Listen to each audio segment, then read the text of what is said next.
Hey awesome people, memberships are live now on my YouTube channel. Get exclusive content, early access to new videos, live streams and much more. Hit that join button and become a part of Inner Circle. Let's grow, learn and create together. Hey guys, आप सभी का स्वागत है एजी motion designs Hindi में। और आज की इस वीडियो में हम क्रिएट करने जा रहे हैं एक क्रिएटिव टाइपोग्राफिक एनिमेशन, वो भी आफ्टर इफेक्ट्स में बिना किसी प्लगइन का इस्तेमाल किए। और अगर आपको मोशन ग्राफिक्स से रिलेटेड और भी सारी चीज़ें सीखना पसंद है तो आप मेरे यूडमी कोर्सेज भी ज्वाइन कर सकते हैं। उन सब की लिंक मैंने डिस्क्रिप्शन में दे रखी है। और अगर आप इस चैनल पर नए हो तो इस चैनल को सब्सक्राइब कर दीजिएगा और बेल आइकॉन पर भी क्लिक कर दीजिएगा। तो बिना वक्त ज़ाय किए चलिए स्टार्ट करते हैं।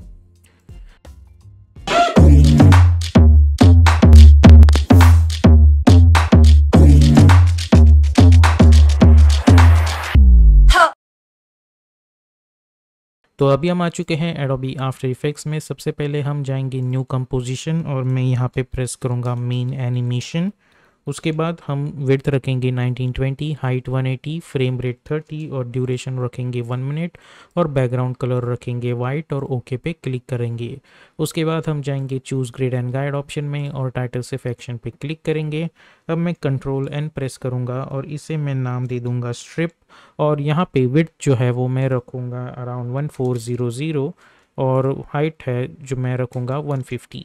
तो मुझे इस तरीके की स्ट्रिप मिलेगी। उसके बाद हम कंट्रोल वाई प्रेस करेंगे ताकि एक सॉलिड बैकग्राउंड बना पाए। उसके बाद हम रेक्टेंगल टूल सिलेक्ट करेंगे और डबल क्लिक करके एक रेक्टेंगल बनाएंगे। हमें मेक श्योर करना है कि हम ये लेयर डिससिलेक्ट करें। उसके बाद हम डबल क्लिक करके एक रेक्टेंगल बनाएंगे और चूज़ करेंगे ब्लैक कलर का स्ट्रोक। उसके बाद रेक्टेंगल के अंदर रेक्टेंगल पाथ में ये जो लिंकिंग है हमें उसे डिससिलेक्ट करना है यानी अनलिंक। और हम उसकी जो साइज़ है वो यहाँ से और यहाँ से कम कर देंगे और इसे मिनिमाइज़ कर देंगे। उसके बाद हम अपना टेक्स्ट टूल सिलेक्ट करेंगे और आप अपना कोई भी मनपसंद टेक्स्ट टाइप कर सकते हो। मैं यहाँ पे सबसे पहले तो ब्लैक कलर सिलेक्ट करूँगा और मैं फॉन्ट बेबस आप कोई भी चूज़ कर सकते हो। मैं यहाँ पे या फिर मोशन ग्राफिक्स और यहाँ पे डैश और यहाँ पे डैश, इन सभी को सिलेक्ट करके इनकी जो अल्फ़ाबेटिकल डिस्टेंस है वो कम कर देता हूँ। इस टेक्स्ट को हमें सिलेक्ट करना है और हमें प्रेस करना है कंट्रोल अल्ट होम। उसके बाद अलाइन टैब में जाके align horizontally, align vertically, S for scaling और उसकी स्केल हम कुछ इस तरीके से एडजस्ट कर देंगे, कुछ इस तरीके से। उसके बाद हम जाएंगे मेन एनिमेशन में और हम ये जो स्ट्रिप है उसे यहाँ पे लाके रख दूंगा मैं, एस फॉर स्केलिंग और उसकी स्केल जो है वो मैं एडजस्ट करूँगा कुछ इस तरीके से।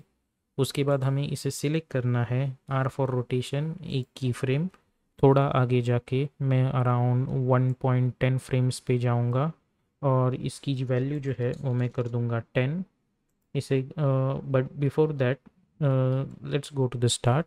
उसके बाद इस स्ट्रिप को मैं कंट्रोल डी करके डुप्लीकेट करूँगा और इस टॉप वाली स्ट्रिप को मैं ऐसे ही रखूँगा। उसके बाद इस स्ट्रिप को मैं एक की फ्रेम बनाऊँगा और जाऊँगा 1 सेकेंड पे और इसे कर देंगे 10। ओके। उसके बाद अराउंड 2 सेकेंड पे हम इसे कर देंगे अराउंड, हमें इसे फिर से इस तरीके से रोटेट करना है तो हम इसे करेंगे 180 डिग्री रोटेशन। तो आप देख सकते हैं कि हमें कुछ इस तरीके की चीज़ मिल रही है। उसके बाद इस तरीके की चीज़ मिल रही है। ओके।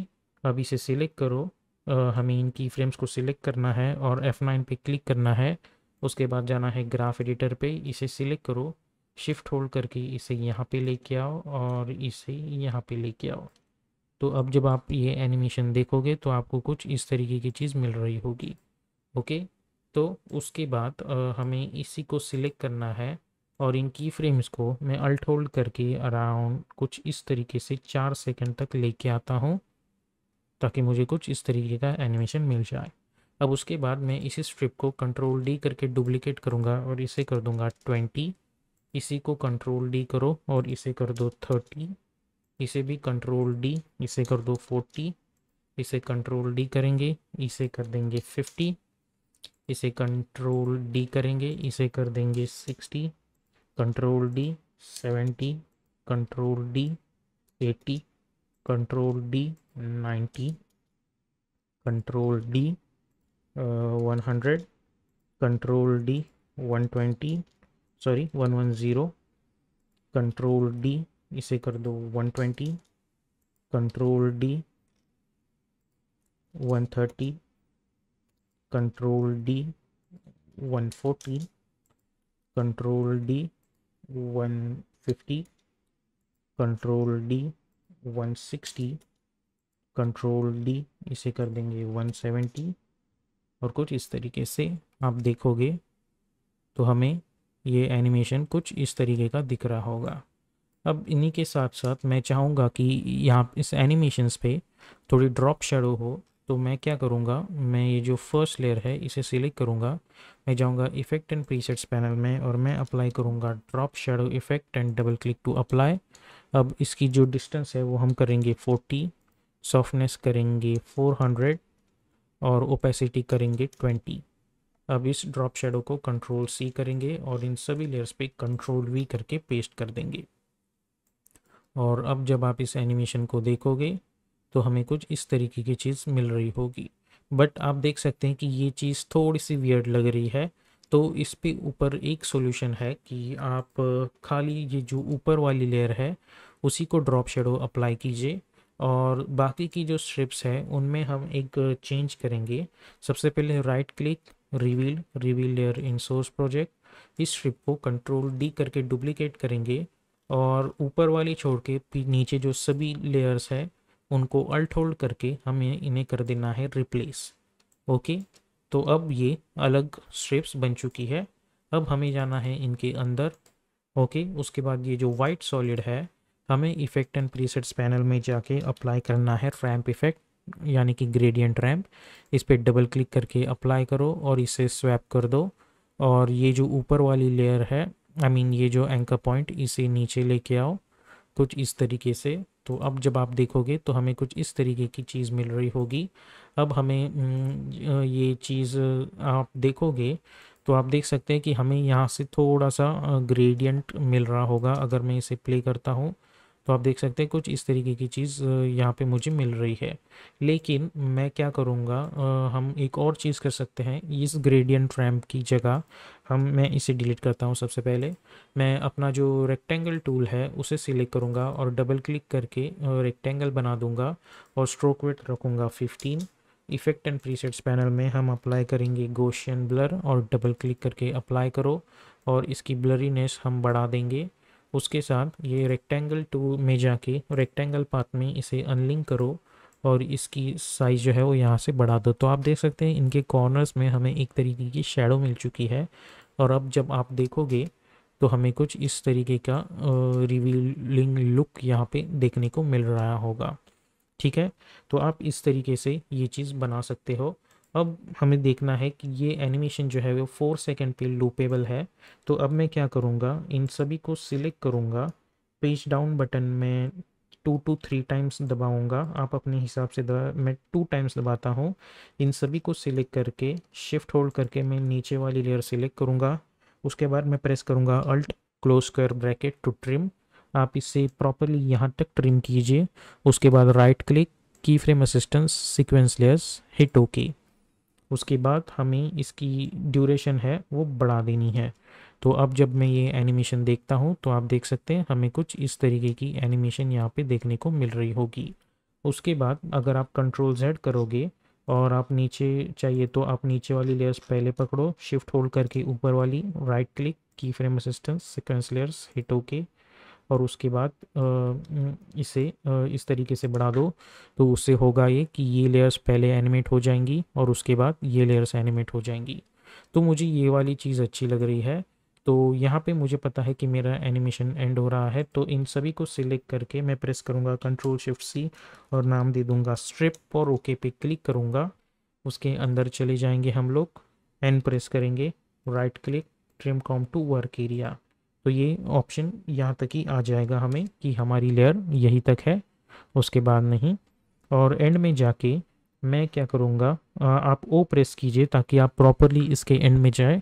उसके बाद right click, time and choose time enable remapping, ये जो लास्ट की फ्रेम है उससे पहले हमें एक की फ्रेम बना देनी है और ये लास्ट वाली की फ्रेम डिलीट कर देनी है।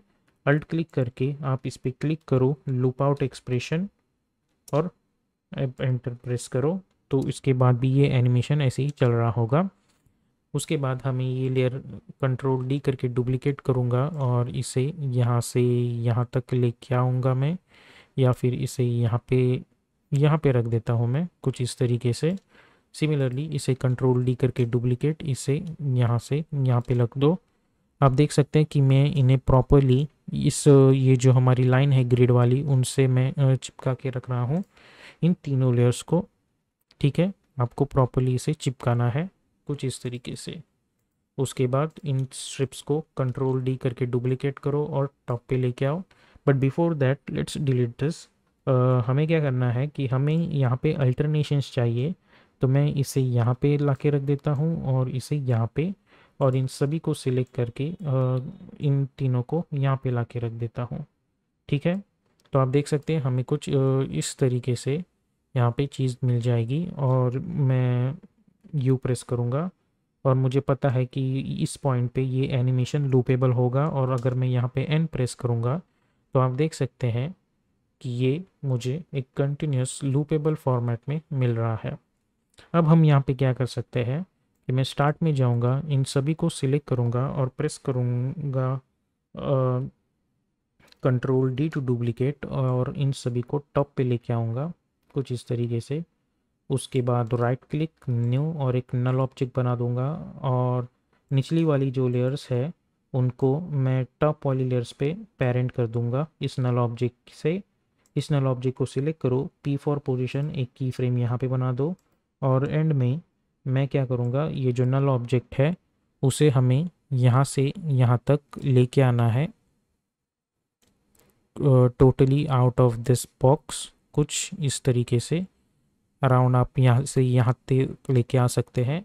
और इन सभी स्ट्रिप्स को जो इस टाइम पे एंडिंग पे ये जो टॉप वाली स्ट्रिप्स है उनको इस नल ऑब्जेक्ट से पेरेंट कीजिए। और अब जब आप ये एनिमेशन देखोगे तो अगर मैं इसे फिट करता हूँ तो आप देख सकते हैं कि हमें ये एनिमेशन कंटिन्यूसली लूपेबल में मिल जाएगी। लेकिन ये एनिमेशन बहुत ही फास्ट हो रहा है, तो मैं तो पर्सनली ये वाली चीज़ नहीं रिकमेंड करूँगा। आप इसे डिलीट कीजिए और इस नल ऑब्जेक्ट को भी। ये एनिमेशन ऐसे भी अच्छे ही दिख रहा है। उसके बाद आपको कंट्रोल वाई प्रेस करना है ताकि एक सॉलिड बैकग्राउंड लेयर बना पाए। तो आप देख सकते हैं कि इस तरीके से हमें एक एनिमेशन लूपेबल फॉर्मेट में मिल जाएगा।